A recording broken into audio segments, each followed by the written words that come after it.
Good morning, pagbalik mga kapuso, balik sa atong programa. Di kalikayan nga karong panahon daghan siguro ang mibati og kabalaka og kakulba gumikan ni ining unseen enemy nato. Mga karong buntaga mga ita og tips sa mga eksperto unsaon pag-manage sa atong mental health in the time of COVID-19. Magpasalamat na kay makauban nato sa ka-psychologist karong buntaga, Dr. Sherry Muli Abellanosa. Good morning, doktora. Good morning, Sir Nico. Kamusta? And thank you for having me here in your show. Thank you so much, Doc. We're good pod here. Doc, first question, how do we manage our mental health karong panahon na kay di gyud kalikayan daghan kaayo ang mibati gyud og anxiety kabalaka tungod aning COVID-19? Sakto ka, no, Sir Nico. Usa gani na siya ang rason nga nung nakahimo gyud mi aning online support tungod kay sama sa imong giingon nga daghan gyud kaayo karong panahon na tungod aning pandemic ang nakasinati og dili maayo nga mga mental health concerns. But going back to your question, unsaon nato pag-take care ang atong mental health? Pero ang atong mental health is not separate from our physical health.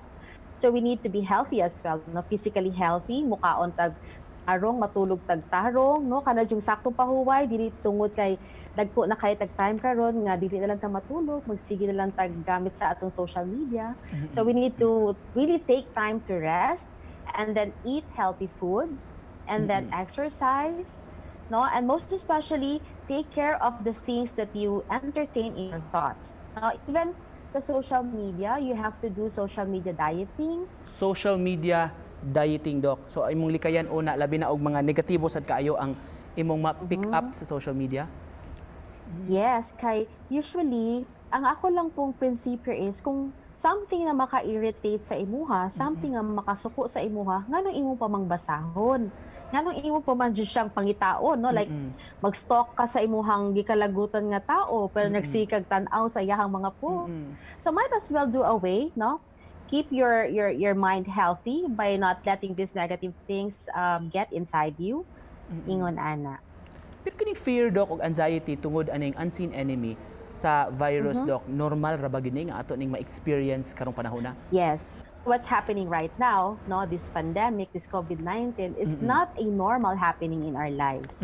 So ang kaning imuhang kahadlok, ang kaning imuhang mga anxiety, ang imong mga overthinking, these are natural reactions.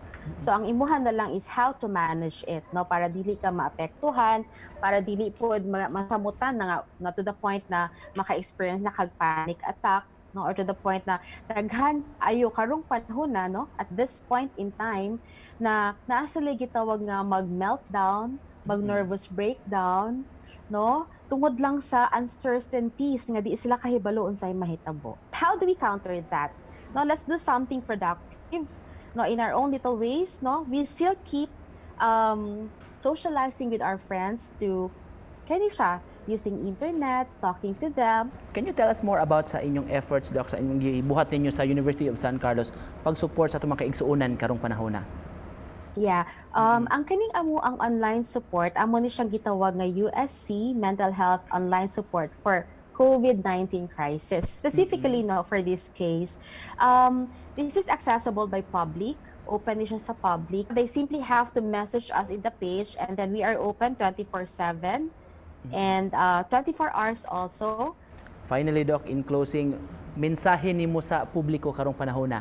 So let's keep the hope in our hearts and let's keep on thinking that soon enough, no, we will be able to overcome this crisis and we will be seeing each other and we will be able to hug, no, each other again. Daghan kayong salamat sa kahigayunan for insightful discussion karong buntaga, Dr. Cheryl Muli Abellanosa. Salamat, Sir Rico. Thank you, Doc. God bless you.